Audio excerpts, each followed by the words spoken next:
दिल्ली दौरे पर मुख्यमंत्री पुष्कर सिंह धामी, प्रदेश प्रभारी दुष्यंत गौतम से की मुलाकात, चार धाम का प्रसाद किया भेंट, सरकार और संगठन के मुद्दे पर भी की चर्चा।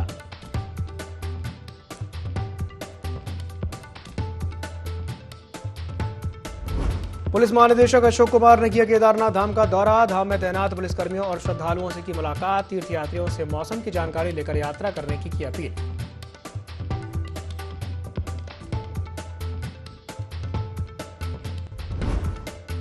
ऋषिकेश में योग से होगी Y20 की शुरुआत, सम्मेलन में वातावरण को लेकर आध्यात्मिक स्वास्थ्य पर भी होगी चर्चा।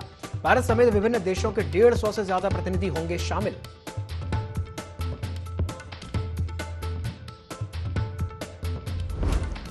उत्तराखंड में घर बनाने वालों के लिए अच्छी खबर, अब घर बैठे मिलेगी नक्शे की मंजूरी, शहरी विकास मंत्री ने किया योजना का शुभारंभ।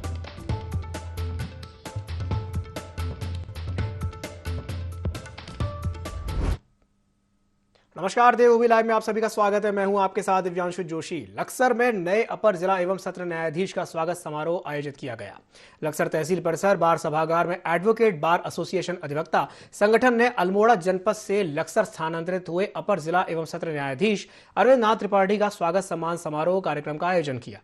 इस दौरान लक्सर के परिवार न्यायाधीश विवेक द्विवेदी समेत ACJM न्यायाधीश सीमा डूरंगा टकोटी, जुडिशियल मजिस्ट्रेट न्यायाधीश चंदेश्वरी सिंह और जूनियर डिवीजन न्यायाधीश अनुराग त्रिपाठी भी मौजूद रहे। कार्यक्रम में पदाधिकारियों और कई वरिष्ठ अधिवक्ताओं ने माल्यार्पण करके उनका स्वागत किया।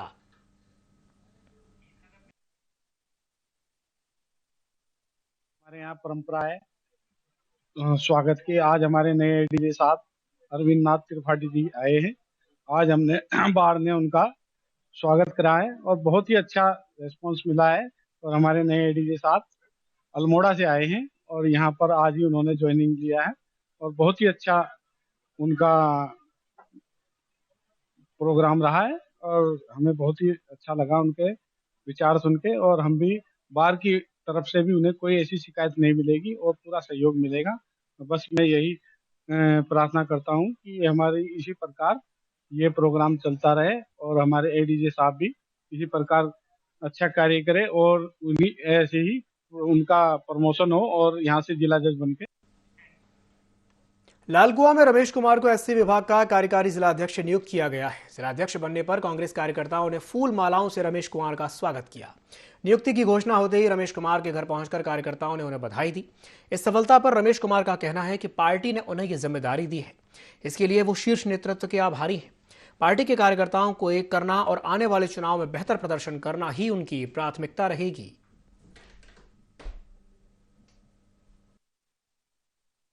कांग्रेस की जो नीतियां हैं, जो लोकतंत्र की आवाज है जो आज दबाई जा रही है, उसको उठाना है और जनता के बीच जाके जो भाजपा के द्वारा जो सांप्रदायिक ध्रुवीकरण किया जा रहा है, जातिवाद, और मैं सभी जितने भी हमारे बिंदु खाता के हमारे समर्थक हैं उनको कांग्रेस में जोड़ने का पूरा प्रयास करूंगा। और जो कांग्रेस पार्टी है जो सभी गरीब और हर धर्म के लोग, हर जाति के लोगों को समान रूप से देखती है, कोई भेदभाव नहीं करती है। अध्यक्ष के रूप में यहाँ पर मनोनीत किया और इससे जो है कांग्रेस संगठन में और SC विभाग पर बहुत बड़ा असर पड़ेगा। सारे युवाओं को जोड़ने का काम करेंगे रमेश कुमार जी। हम उम्मीद भी रखते हैं कि इनके नेतृत्व में पूरे जिले में कांग्रेस संगठन मजबूत होगा। आगे आगामी चुनावों में चाहे लोकसभा हो या विधानसभा हो, कांग्रेस मजबूती से यहाँ पर उभर कर आएगी। प्रदेश में बारिश का सिलसिला लगातार जारी है, जिसका असर लोहाघाट में भी देखने को मिला। यहां जिला पुस्तकालय में पानी भर गया और पुस्तकालय तालाब में तब्दील हो गया, जिससे पुस्तकालय में पढ़ रहे छात्र छात्राओं को काफी परेशानियों का सामना करना पड़ा। ऐसे में छात्र पढ़ाई छोड़ करके घर वापस लौट गए। तो वही छात्रों ने प्रशासन से इस समस्या से निजात दिलाने की मांग की है ताकि उनकी पढ़ाई सुचारू रूप से चल सके।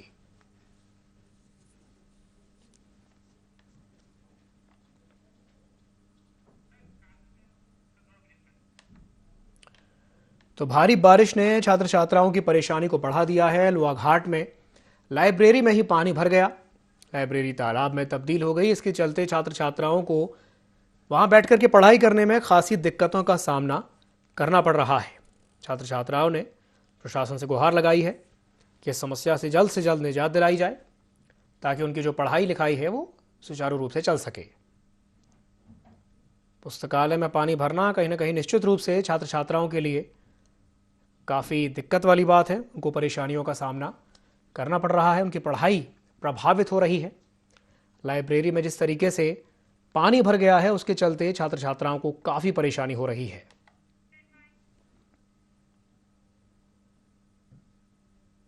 बढ़ते हैं अगली खबर की ओर। उत्तरकाशी में पिछले 2 दिनों से लगातार बारिश जारी है। ऐसे में जनपद के दोनों धामों में जाने वाले यात्रियों की मुश्किलें बढ़ सकती हैं।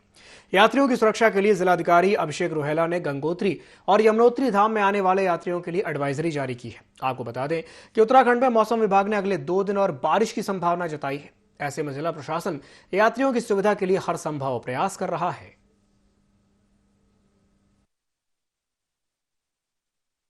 समस्याएं शिकायतें आई थी हमारे पास, तो उसके दृष्टिगत एक तो वहाँ पे नई लाइटें लगवाई गई है। साथ ही साथ नगर पालिका को भी निर्देश दिए गए कि इसकी समय समय पर सफाई करते रहें, जिससे धूल मिट्टी आदि एकत्रित ना हो। अभी मेरी जानकारी में ये भी लाया गया है कि वहाँ कुछ फुटपाथ जो बने हैं दोनों तरफ, उनमें कुछ जगह पर वेल्डिंग उखड़ने से परेशानी हो रही है यात्रियों को, वो पैदल जो आवागमन कर रहे हैं उन लोगों को। तो ऐसी स्थिति में मैं इस पे जल्दी ही कार्रवाई करूँगा और इसमें एक व्यवस्था ठीक करने के लिए कार्रवाई के निर्देश विभाग को दिए जाएंगे। लक्सर में समाजवादी पार्टी ने मजदूर दिवस पर एक कार्यक्रम आयोजित किया, जिसमें पार्टी के प्रदेश अध्यक्ष शंभू प्रसाद पोखरियाल शामिल हुए। इस अवसर पर उन्होंने कहा कि मजदूरों और किसानों की समस्याओं के मुद्दों को लेकर उनका संगठन जमीन पर काम करता है। उन्होंने भाजपा और कांग्रेस पर उत्तराखंड को जातियों में बांटकर ठगने का आरोप लगाते हुए कहा कि हम विकास का मुद्दा लेकर आगामी लोकसभा चुनाव में अपना प्रत्याशी चुनावी मैदान में उतारने जा रहे हैं।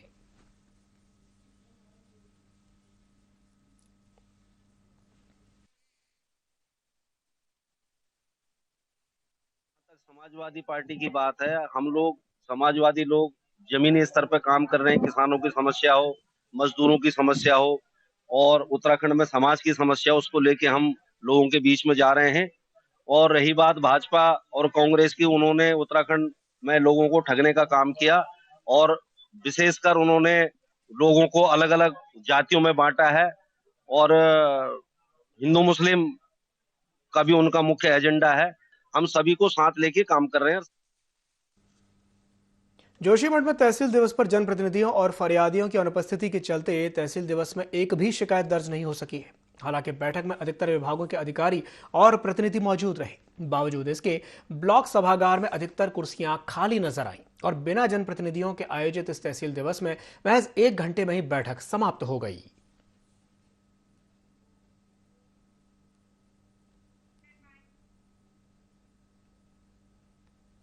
तो जोशीमठ में जो तहसील दिवस पर बैठक आयोजित की गई थी वो जल्द ही समाप्त हो गई है। बढ़ते हैं अगली खबर की ओर। कोटद्वार में अपनी मांगों को लेकर के कई संगठन रेल रोको अभियान चला रहे हैं, जिसकी वजह से रेल सेवाएं भी बाधित हो रही हैं। अभियान को देखते हुए रेलवे स्टेशन में भारी संख्या में पुलिस बल तैनात किया गया है। आपको बता दें कि कोरोना काल में कोटद्वार से दिल्ली के लिए मसूरी एक्सप्रेस को बंद कर दिया गया था, जिसे इतना समय बीत जाने के बाद भी शुरू नहीं किया गया। इस तरह से है कि कोटद्वार की जो है राज्य बनने के बाद लगातार उपेक्षा हो रही है और रेलवे के क्षेत्र में भी पूरी तरह से उपेक्षा हुई है। कई वर्षों तक तो जो है कि ये पुल जो है कि कौड़िया पुल की वजह से ट्रेन बंद रही, पूरा आवागमन बंद रहा कई वर्षों तक। उसके बाद जो सुविधाएं यहाँ जो चलती थी, रात को दिल्ली जाने वाली गाड़ी होती थी, एक 5 बोगी लगती थी, जिसमें वो बंद कर दी गई है। हावड़ा जाने वाली बोगी बंद कर दी गई है। अब रात को यहाँ से जाने वाली कोई भी गाड़ी नहीं है, न यहाँ से कोई कोटा भी यहाँ का दिया गया कि नजीबार से आप भरेंगे या हरिद्वार से भरेंगे। तो कोटद्वार गढ़वाल जो एक पूरे गढ़वाल का रेलवे स्टेशन था, उसको लगभग ये ख़त्म करने वाले हैं। बताइए कि 1909 में जो रेलगाड़ी पहले चली थी वो बंद होने की स्थिति में होगी, तो हम विकास की ओर जा रहे हैं कि विनाश की ओर जा रहे हैं। जंगलों में सुरक्षा के लिए वन विभाग ने कुछ प्राइवेट व्यक्तियों को टेम्परेरी तौर पर नियुक्त किया था और इस नियुक्ति में कुलदीप नाम के एक शख्स को भी नियुक्त किया गया था, जिसकी शिकायतों के बाद डीएफओ प्रकाश चंद्र आर्य ने उसे बर्खास्त भी कर दिया था। लेकिन कुलदीप ने बर्खास्त होने के बाद वन विभाग की वर्दी पहनकर खनिज के वाहनों को रोककर उनकी चेकिंग की और उनसे पैसों की भी मांग करने लगा, जिसकी सूचना मिलते ही वन विभाग के डीएफओ ने काशीपुर वन विभाग टीम को कुलदीप पर सख्त कार्रवाई करने के निर्देश दिए हैं। ट्रॉली लेके आ रहे थे, अपने घर के लिए माल लेके जा रहे थे और ये कुलदीप नाम का एक व्यक्ति था इनोवा गाड़ी से, और इसने आगे ट्रॉली को हाथ दिया और ट्रॉली रोक ली। इसने डॉक्यूमेंट्स कहा तो हमने इनसे पूछा कि आप कौन होते हैं डॉक्यूमेंट चेक करने वाले, तो इसने कहा कि अगर छुड़वानी है तो 1 लाख रुपए लगेंगे। तो हमने सर मना किया कि हमारे पास इतने हमारे बस की नहीं है, हम नहीं दे सकते इतने पैसे। तब इसने फ़ोन करके वहाँ से 2 बंदे बुलाए, वो आके ट्रॉली हमारी लेके चले गए। काशीपुर रेंज में उनको वाचर के तौर पर रखा गया था, लेकिन जब उसके बारे में कई सारी शिकायतें मिलने लगी कि ये गलत काम में लिप्त है, तो उसको तत्काल हटा दिया गया था। और अभी भी इसको काशीपुर रेंज के कर्मचारियों को इस निर्देश दिए गए कि उसको किसी भी तरह से अगर वो कहीं पर भी करता है तो उसके विरुद्ध कार्रवाई की जाए। अगली खबर उत्तरकाशी से है, जहां यमुनोत्री धाम में जाते वक्त डाबरकोट के पास तीर्थयात्रियों की बस का एक पहिया सड़क से बाहर उतर गया। बस में 28 यात्री सवार थे। हालांकि बड़ा हादसा होने से टल गया और सभी यात्री सुरक्षित हैं।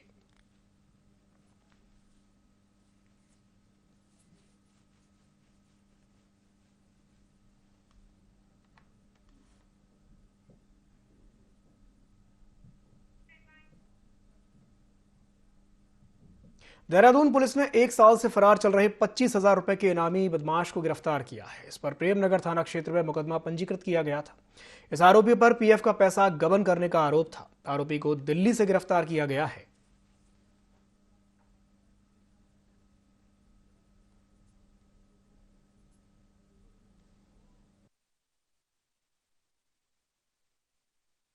नगर में एक मुकदमा पंजीकृत किया गया था, जिसमें कि जो कंप्लेनेंट है उनके द्वारा ये तहरीर दी गई थी कि जो उनका कॉन्ट्रैक्टर है जिन्होंने उसकी किसी विभाग में नौकरी लगाई थी, उनके वेतन से जो पीएफ का पैसा है वो पीएफ के अकाउंट में ना जमा करके गबन कर दिया गया। इस संबंध में मुकदमा पंजीकृत किया गया था और जो ये एक्यूज है ऋतुराज, इसकी गिरफ्तारी के प्रयास किए जा रहे थे। ये लगातार तब से जो है हमारी अरेस्ट नहीं हो पा रहा था।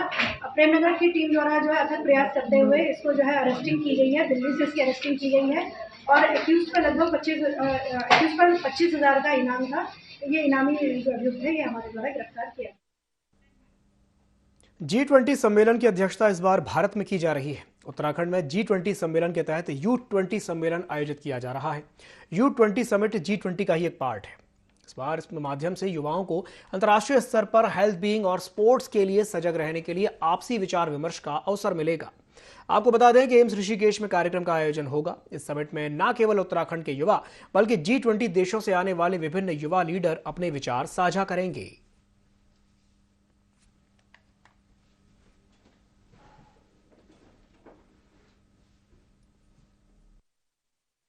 ठीक, हम ये इस तरह का इंटरेक्शन करते रहेंगे। ये खासकर हमने देहरादून में मीडिया हाउस में इसलिए रखा है आज कि G20 भारत पहली बार अध्यक्षता कर रहा है। ये ग्रुप ऑफ 20 नेशंस है जो कि most developed Nations of the world हैं और इस समय हमारे देश में बहुत से ऐसे कार्यक्रम हो रहे हैं। तो इसमें एक्चुअली एक पार्ट है इसका जो यूथ 20 है, which is Y20, which is meant for जो हमारे युवागण हैं, उनके क्या उसमें साझेदारी रहेगी। और जो भी हमारे बाहर हमारी बहुत से कंट्रीज से आ रहे हैं, जैसे US से आ रहे हैं, हार्वर्ड से, बॉस्टन से हैं, UK से हैं, मैनचेस्टर से, फिर हमारे जापान से आ रहे हैं। चंपावत में इन दिनों मां पूर्णागिरी धाम पर भव्य मेला चल रहा है। इस मेले में उत्तर भारत से लेकर नेपाल देश तक के भक्त दर्शन के लिए आ रहे हैं। आपको बता दें कि उत्तर भारत का प्रसिद्ध मां पूर्णागिरी धाम मेला 9 मार्च को शुरू हुआ था और यह मेला 3 महीने तक चलाया जाता है। लेकिन उत्तराखंड के मुख्यमंत्री पुष्कर सिंह धामी का यह प्रयास है कि इस मेले को साल भर चलाया जाए। पर भैरव मंदिर के आसपास होटल और धर्मशाला में सिलागाड़ के पहाड़ी नालों के दूषित पानी तीर्थयात्रियों को दिया जाता है, जिससे उनकी सेहत पर काफी असर पड़ता है।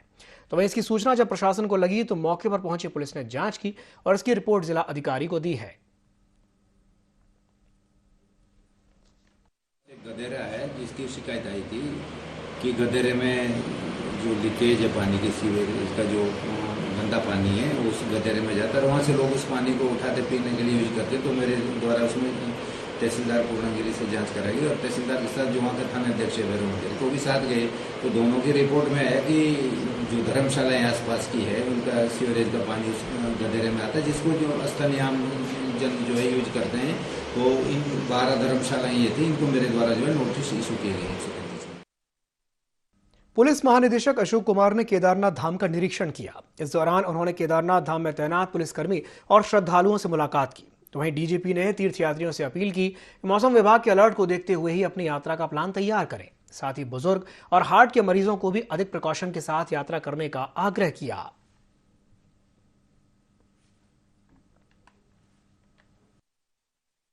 हम केदारनाथ जी में आए हुए हैं। आप देख रहे हैं बैकग्राउंड में भैरव मंदिर है। मौसम कितना पैक्ड है ये भी आप देख रहे हैं। मौसम की चेतावनी थी पहले 1 तारीख तक की थी, जिसको मौसम विभाग ने 3 तारीख तक बढ़ा दिया है। इसलिए हमने लोगों से अनुरोध किया है कि अपनी यात्रा संभाल करके करें। दूसरी बात, जिन लोगों को भी हार्ट प्रॉब्लम है, जिन लोगों को धड़कन की प्रॉब्लम है, जो बीपी की दवाइयाँ लेते हैं, धड़कन की दवाइयाँ लेते हैं, तो यहाँ एक्स्ट्रा केयरफुल है। अपना इक्विपमेंट, नापने का इक्विपमेंट भी साथ लेके चलें, दवा भी साथ लेकर के चलें, जिससे यहाँ के उनके साथ कोई अनहोनी ना हो। पुनः मैं सभी से अपील करता हूँ कि आपकी केदारनाथ यात्रा उत्तराखंड पुलिस सुगम बनाने हेतु प्रतिबद्ध है, सुरक्षित बनाने हेतु प्रतिबद्ध है, किंतु साथ में सावधानी पूरी जरूर बरतें, क्योंकि आप एक अलग तरह की हाइट पे आ रहे हैं, 11,000 फीट पे आ रहे हैं। यहाँ ऑक्सीजन की कमी होती है, यहाँ मौसम बदला हुआ होता है, तो कृपया करके अपनी यात्रा को सावधानी पूर्वक करें। शहरी विकास मंत्री डॉक्टर प्रेमचंद अग्रवाल ने प्रदेश का पहला स्वप्रमाणन मानचित्र मुक्ता जोशी को प्रदान किया। ये मानचित्र सरलीकरण से समाधान के सरकार के प्रयास को लेकर के है। आपको बता दें कि ये मानचित्र आर्किटेक्ट स्वदेश सिंह ने तैयार किया है। घरों के मानचित्रों की सेल्फ सर्टिफिकेशन प्रणाली के बारे में मंत्री डॉक्टर अग्रवाल ने बताया कि इस पूरी प्रक्रिया में मात्र 3 दिन के समय में मानचित्र को स्वीकृति करते हुए मानचित्र जारी किया गया है।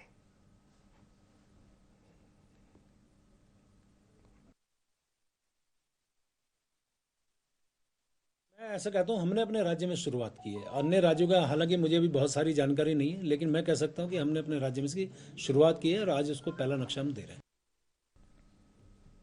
हरिद्वार के एक होटल में पुलिस ने देह व्यापार का भांडाफोड़ किया है। आपको बता दें कि कुछ दिनों से हरिद्वार कोतवाली नगर के होटल में लगातार देह व्यापार की सूचना मिल रही थी, जिस पर हरिद्वार पुलिस ने कड़ी कार्रवाई करते हुए ग्राहक बनकर डीलर के पास पहुंचे और कार्रवाई की। इस दौरान रैकेट चलाने वाली आरोपी महिला मौके से फरार हो गई, जिसकी तलाश पुलिस कर रही है।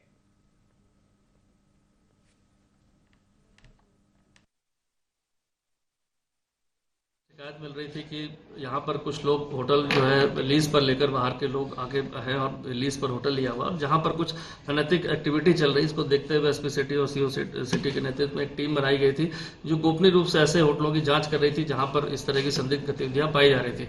इस पर फिर हमारी जो डिकॉय टीम जो प्राइवेट में हमारे कर्मचारी लगे और उनको होटलों में बुकिंग कराई गई, जिससे कि हर जगह ऑब्जर्वेशन हो सके कि कहाँ कोई गलत एक्टिविटी तो नहीं चल रही है। पूरी बात जब पूछताछ में पता चला कि दोनों जो महिलाएं हैं वो विक्टिम हैं और पूर्व में भी किसी एजेंट के माध्यम से उनको इस धंधे में फंसाया गया था और जिसके कारण वो इससे बाहर नहीं निकल पा रही थी, तो हमारी जो एंटी ह्यूमन ट्रैफिकिंग यूनिट है उसके द्वारा काउंसलिंग करके उनका रेस्क्यू किया गया है। और साथ ही साथ 2 लोग जो अभी मैनेजर अरेस्ट हुए हैं, कुछ काफी सारी जानकारी मिली कि इस तरह के अनैतिक देह व्यापार के अड्डे कुछ और जगह भी संचालित हो रहे थे, जिसको लेकर हमारी टीम ने साक्ष्य एकत्र किए, उसमें भी आगे हमारी कार्रवाई होगी। मसूरी में कल रात से हो रही लगातार बारिश के बाद तापमान में भारी गिरावट आ गई है। लगातार बारिश से जहां आम जनजीवन अस्त व्यस्त हो गया है, तो वहीं स्कूली छात्र छात्राओं को भी खासी परेशानी का सामना करना पड़ रहा है। तो वहीं बात करें मौसम की, तो आने वाले 3 दिनों तक मौसम विभाग ने बारिश की संभावना व्यक्त की है, जिससे कि और ठंड बढ़ने की संभावना बढ़ गई है। मिजाज बदल दिया है। मई के अप्रैल के एंड में यहाँ पे जो है काफ़ी बरसात हो रही है और बरसात में दोनों ही पहलू हैं। जहाँ पर्यटक इसका बहुत ज़्यादा आनंद ले रहे हैं, देखा जा रहा है कि उस हिसाब से स्थानीय निवासी जो है काफ़ी परेशानियों का सामना करना पड़ रहा है और जो पर्यटक भी आ रहे हैं उन्होंने भी गर्म कपड़े पहने हैं। स्थानीय निवासियों को भी काफ़ी गर्म कपड़े पहन रहे, जो जैकेटें हमने पैक कर दी थी दोबारा से निकाल के पहननी पड़ रही है। लेकिन स्थानीय लोगों के लिए बहुत ज़्यादा परेशानियाँ हो रही हैं। कहीं पर एक तो रोड भी टूटी हुई हैं, जगह जगह मलबे के ढेर हैं, तो काफ़ी कीचड़ हो गया है, जिस कारण कि स्थानीय लोग बहुत ज़्यादा परेशान हैं। लेकिन इसका दूसरा पहलू यह है कि पर्यटक इसको काफ़ी लुत्फ उठा रहे हैं और आनंद ले रहे हैं। मसूरी का मौसम सुहाना हो गया है, तो जहाँ देखिए परेशानियाँ होती हैं तो थोड़ा खुशी भी होती है, मौसम का मिजाज है, इसी तरह हम भी चलते रहेंगे। जो मौसम इस समय चल रहा है ये अपने आप में एक अलग सा मौसम तो है ही, क्योंकि आज आप देखिए 1 मई हो गई है और हर कोई व्यक्ति यही उम्मीद करता है कि काफ़ी गर्म रहेगा मौसम, पर ये बिल्कुल ऐसा लग रहा है जैसे जनवरी चल रही है। और जो रोज़मर्रा के काम करने की आवश्यकता है हमें वो हो नहीं पाते। कई बच्चों को स्कूल जाना है, कहीं कुछ करना है, ये तो बड़ी दिक्कत का है। पर कहीं ना कहीं मुझे लगता है कि पर्यटन जो आ रखे पर्यटक वो कहीं ना कहीं इस मौसम को एंजॉय कर रहे हैं। डिप्लोमा फार्मासिस्ट अपनी मांगों को लेकर पूरे प्रदेश में विरोध प्रदर्शन कर रहे हैं। इसी कड़ी में लोहाघाट उप जिला चिकित्सालय में भी डिप्लोमा फार्मासिस्ट ने सुबह 8 बजे से लेकर के 10 बजे तक 2 घंटे कार्य बहिष्कार किया। इस कारण मरीजों को काफी दिक्कतों का सामना करना पड़ा। इसी दौरान प्रांतीय उपाध्यक्ष मुकुल राय ने कहा कि 1 मई से लेकर 6 मई तक आंदोलन का दूसरा चरण शुरू हो चुका है, जिसमें फार्मासिस्ट के द्वारा रोज 2 घंटे कार्य बहिष्कार किया जाएगा। द्वितीय चरण में हम लोग 8 बजे से 10 बजे तक सुबह कार्य से विरत रहेंगे। इस दौरान हम ओपीडी और इंजेक्शन आदि में किसी तरह का कार्य नहीं करेंगे और आपातकालीन सेवाएं हमारी जारी रहेंगी। जो फार्मासिस्टों के पद कम हो गए हैं, पद कम होने के कारण जो है फार्मासिस्टों पर जो कार्य का दबाव है वो बहुत ज्यादा हो गया है। इसलिए अगर पद बढ़ जाएंगे तो फार्मासिस्ट का कार्य का दबाव कम हो जाएगा। पद निष्क्रिय पड़े हैं, उनको सक्रिय किया जाए, हमारी पदोन्नति टाइम से की जाए और हमारी जो स्थानांतरण नीति है वो पारदर्शी है। इस तरह से हमारी 15 मांगे हैं। श्री बद्रीनाथ केदारनाथ मंदिर समिति के अध्यक्ष अजेंद्र अजय ने बद्रीनाथ धाम से एक वीडियो संदेश जारी किया है और कहा है कि श्री बद्रीनाथ धाम और केदारनाथ धाम में मौसम प्रतिकूल होने और वर्षा बर्फबारी के बावजूद तीर्थयात्रियों की श्रद्धा और उत्साह में कोई कमी नहीं है। श्रद्धालु बड़ी संख्या में धामों में दर्शन के लिए पहुंच रहे हैं। प्रदेश सरकार और मंदिर समिति सभी श्रद्धालुओं को सरल सुगम दर्शन करवाने के लिए संकल्पबद्ध है।